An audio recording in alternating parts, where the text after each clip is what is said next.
Hello and welcome to your regularly scheduled Abyss and Imaginarium Theater. Today, we're gonna be taking a look at the 6.4 Abyss and Imaginarium Theater, or the March 2026 Abyss and Imaginarium Theater.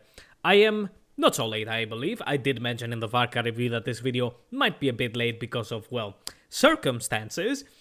Go watch that if you want to know why.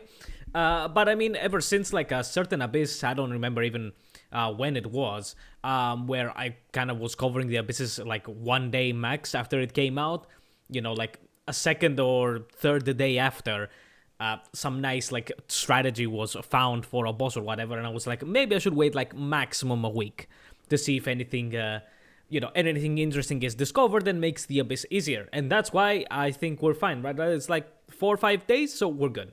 Anyways, this Abyss and Imaginarium Theater, well, starting off always with the Abyss, it was interesting. It was not the worst Abyss ever, but it wasn't like necessarily super duper easy.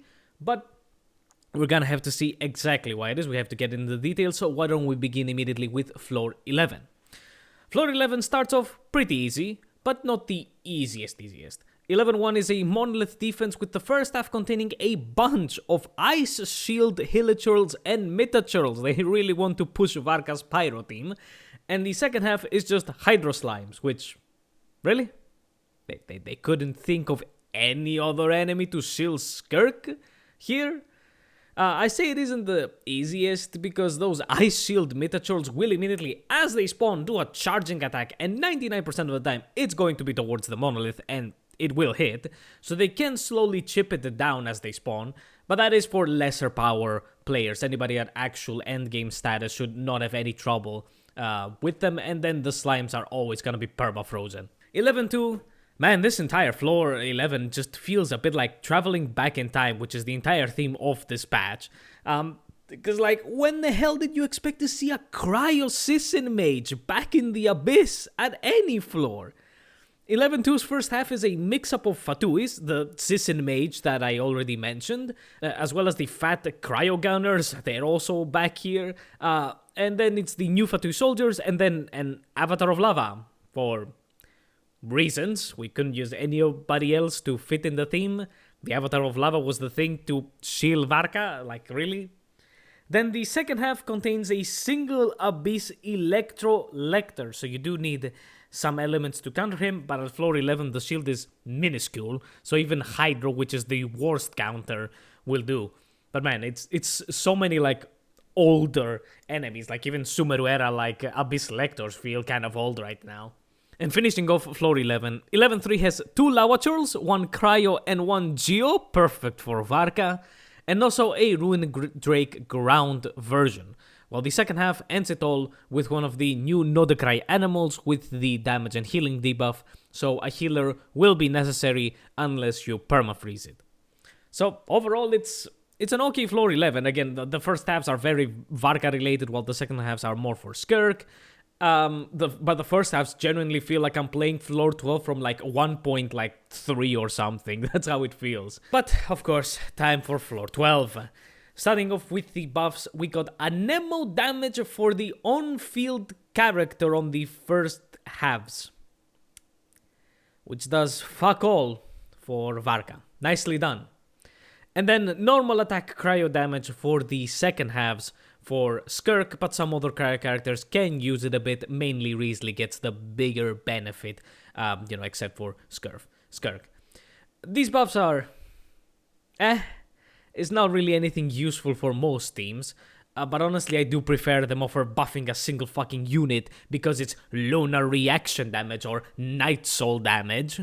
So that's a little bit better. But yeah, like Anemo damage for the on-field character. I mean, it's, I guess, at least not normal attack Anemo damage. That's at least something, I guess. Or, I guess, skill Anemo damage if they wanted to push that for Varka. But like, still, we're talking about Varka's Anemo damage. The thing that is a third of his other element damage. Like, come the fuck on. Which, by the way, watch the Varka review for that.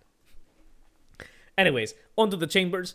12-1 opens up floor 12 kind of okay. Both halves are enemy plus boss, with the first half being a Fontaine mecha and the Perpetual Mechanical Array. and the second half being a Fatui operative Anemo version and the Moonfly from Nodokrai. So here you need a healer, can't be frozen, and a good one. Depending on your team, if you have some sub DPSs or only one character is the main source of damage, you can get away with a single target healer, else team-wide healing will be needed. It's not the worst chamber ever, the mecha is very easy, it's not like an enemy that takes a lot of time. The PMA, while a small time waster, has much less health than most new bosses, so it ends up cancelling out the whole taking 10 seconds to deploy the other mechas. The other ruin enemies. The operative can be annoying if she does a lot of counters and just teleports around. Also, I had a friend of mine literally freeze her the exact frame where she went invisible. She just went out to teleport, but she wasn't anywhere.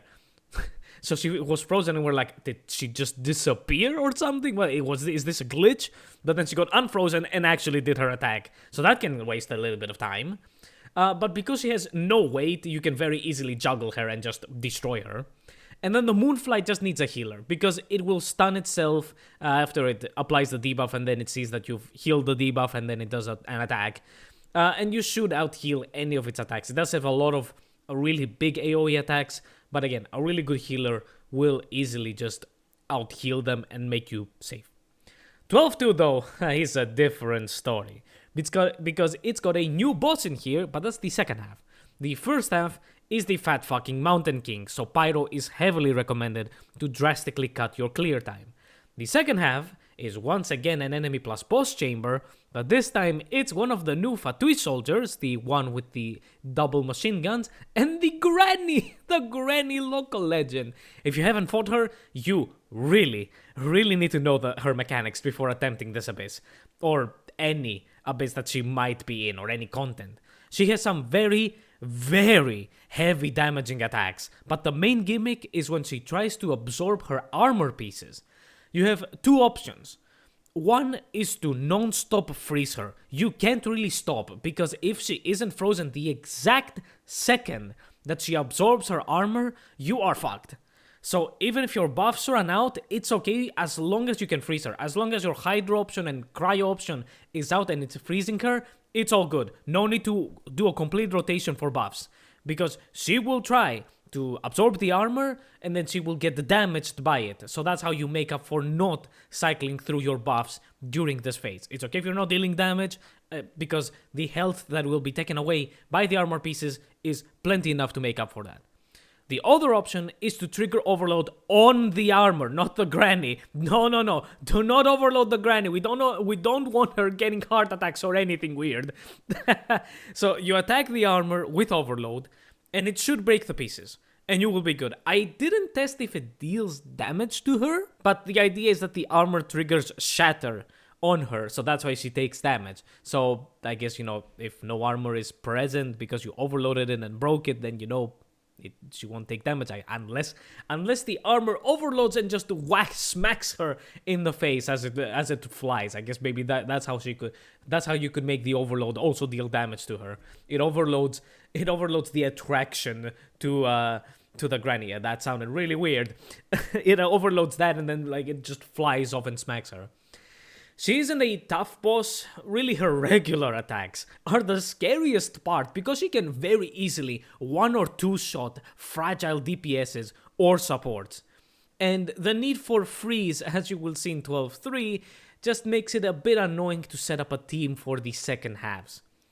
Also, I think her Japanese voice actors, because they have used pretty popular voice actors for the enemies, I think she does Enya or Enyaba in JoJo Part 3, so me fighting her with the Risley was extremely appropriate. I am pretty sure it's her.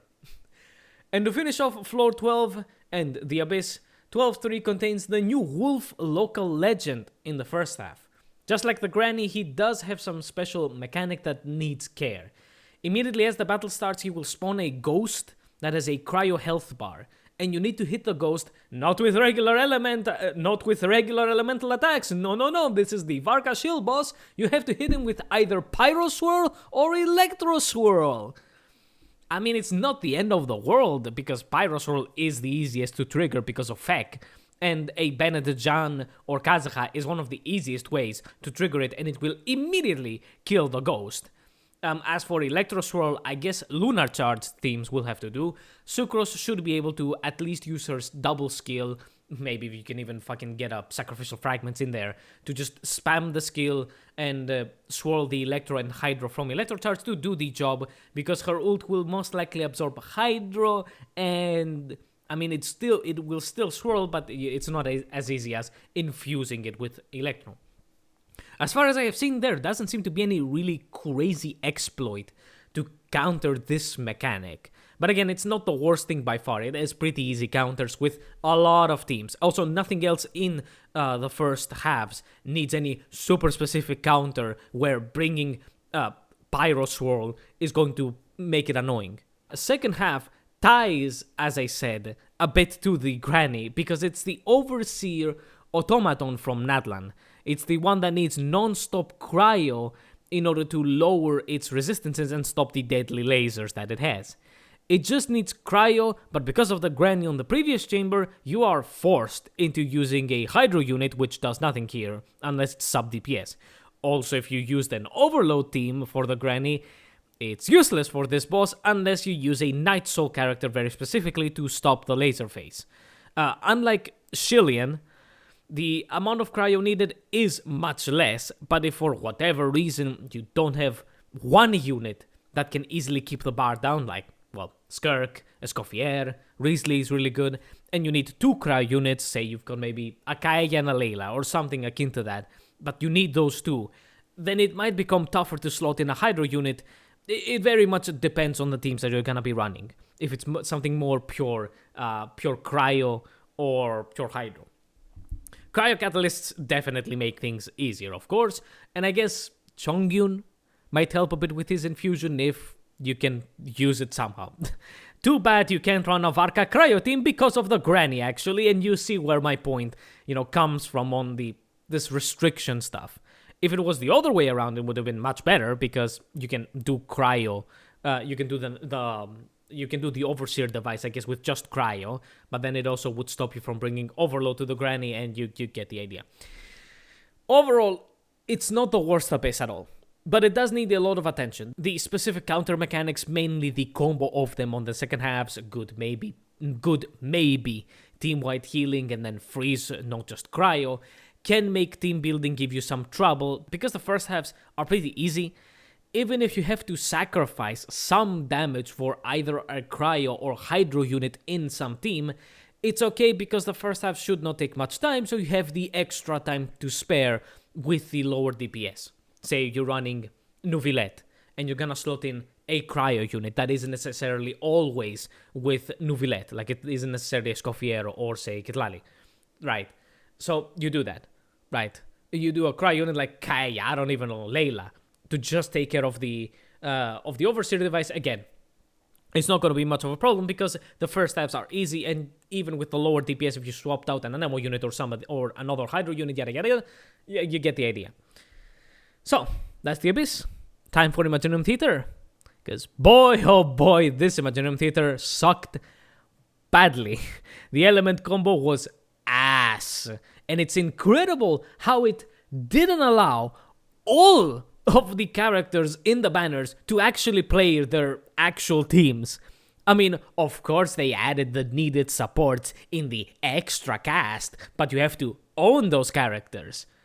So like, and they're all 5 stars usually, so like, doesn't help. And yeah, the element combo was Cryo, Electro, and Anemo. Man, time for Superconduct, guys. With Eula, that didn't get any buffs with the Hex Array. Apparently there's some leaks that she might get something. Razor, who has stopped playing physical since like Sumeru. And Fremine. Whoa. It's so funny. From the banners, Varka can't play his main team. He has to go for a cryo team or an electro team, which is even the worst of the worst of Varka. Flints can't play at all without Hydro. And Skirk and Escoffier also need Hydro. Just amazing. Who the fuck thought of this combo at this time? Like, if it was something else, then maybe it would work. But like, now, where literally all 4 of the characters have some specific restriction a bit on their teams. Yeah. Of course, then they put Columbina and Furina in the extra characters and Durin and Bennett as well, so that you may play any of the banner characters in their actual teams if, again, you actually have them. Just wow. And then the starting characters, oh man. It just gets worse. We got Varesa using the Royal Grimoire. So her damage was pitiful. Why the fuck is she not running the Witchith? Dori, then, with a sacrificial greatsword. Oh my, that does fuck all for her. Like, I use the fucking portable greatsword, portable saw, whatever the fuck it's called, which does something at the very least. It gives her HP for healing. And then, at least she's using Noblesse. Wow. So Eula, who deals less physical damage than any of my non-physical characters. I swear Varka or fucking Flynn's deal more physical damage than her. I mean, only her burst was anything useful. Then there's Mika, of course, for the physical support that does fuck all unless he's C6, and he isn't even using Noblesse! They gave him HP and energy recharge 2 pieces. For what? He's healing! Even they know that nothing else matters on him. Just use his healing, they say. Fuck the physical damage. Wow.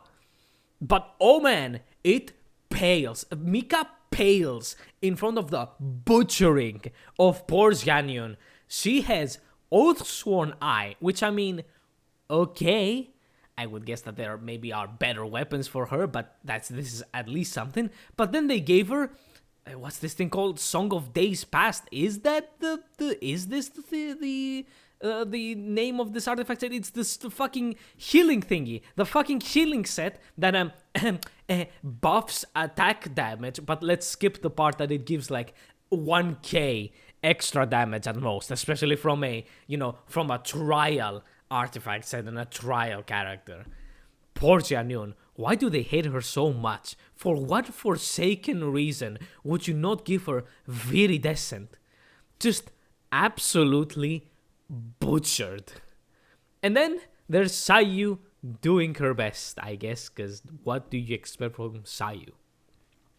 Bosses wise, for the max difficulty, so what's it called, Visionary and Lunar modes, we have the Terror Shroom, so good luck so that it doesn't run around and you miss the star by like 10 seconds because it decided to, run around like a fucking chicken.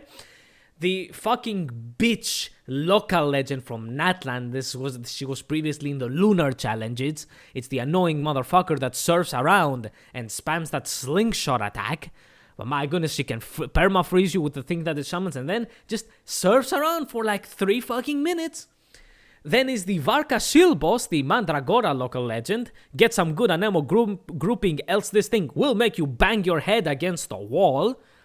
Varka, it's a Varka shield boss, but it's more of a venti check, because even with other anemos, the little summons always, like it's literally coded like that, designed like that, the little summons always spawn with just 1 or 2, just a little bit more away than all of the others, so even Kazuha, the second best grouper basically, will have to take time to position himself in order to grab them all with his skill, unless you use 2.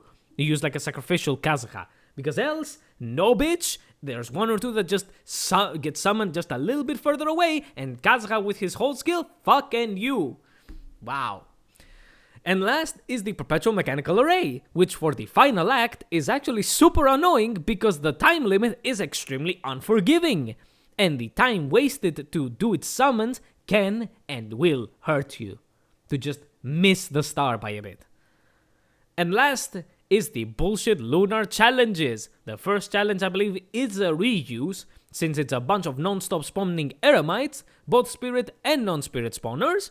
I hope you like defeating 17 enemies in like 2-3 minutes max with the stupid timer mechanic, with the stupid rules, and also hope you got shielding or healing for the absolutely retarded mechanic that just deals undodgeable damage to you for no reason.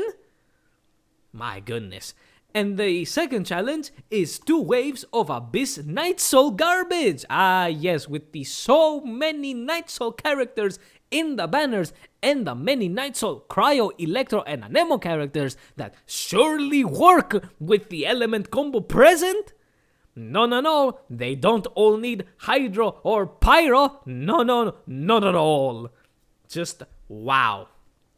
I think it wasn't the worst lunar challenge, but just the premise of it is enough to piss you off. And this Imaginarium Theater was just hell. I remember I needed to retry it literally 3 times. Yes, 3 times of reaching basically the end or finishing the challenge and it, for some reason, not giving me the full stars. Like, I don't understand exactly. But yeah, like, well, it didn't help. It didn't help at all that on the 3rd try, I decided to check my Raiden's build and I saw that she was on a Hyper Bloom build and not her regular build, so she dealt fuck all damage. But if you literally did not get the super specific buffs for Superconduct, I believe, that just basically gave you free damage and free resistance reduction on the enemies, you were just completely fucked. Because what the fuck are you gonna play? Superconduct? Like, let's be fucking serious here. It's either pure Anemo, pure Electro, or using the extra characters if you own them. That's it. Else, good fucking luck. Wow.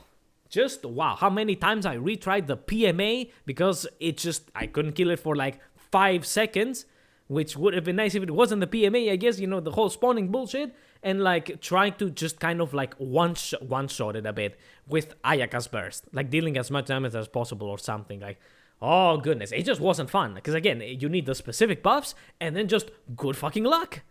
Again, the Raiden didn't help at all, but, you know, she wasn't the only problem. And that's the Abyss Imaginarium Theater for 6.4 or March 2026. So good. An IT that doesn't fit at all the characters in the banner, and an Abyss for Varka that came out 1 day before his banner ended. Just what a good idea. Insane. So, yes, that was a review. I guess I'll see you in the version review. I don't think we have anything else to cover, because I sure as hell am not pulling for Skirk or Escoffier, because Varka took all my funds, and yes, I did actually throw some Primogems at the Mondstadt banner because I really wanted to test out C2 Albedo, because he's actually kind of fun and interesting and kind of powerful, but I cannot get another consolation on Albedo anyway else, because I already got him once from the whole tamper thyself thus far bullshit, and I can't choose him again. And also, I lost the 50-50, just like I always do. Lost the 50-50 on Varka, lost the 50-50 on the Albedo. My account is super cursed when it comes to characters. Weapons, a little bit easy, a little bit better, but hell no when it comes to characters. I've non-stop lost 50-50s. So good. Anyways, I'll see you again, most likely on the version review. I don't believe that we're gonna get another Abyss or IT until the version changes. And oh boy, seeing those leaks, oh boy, those Abyss leaks are sure going to be pain. Ouch.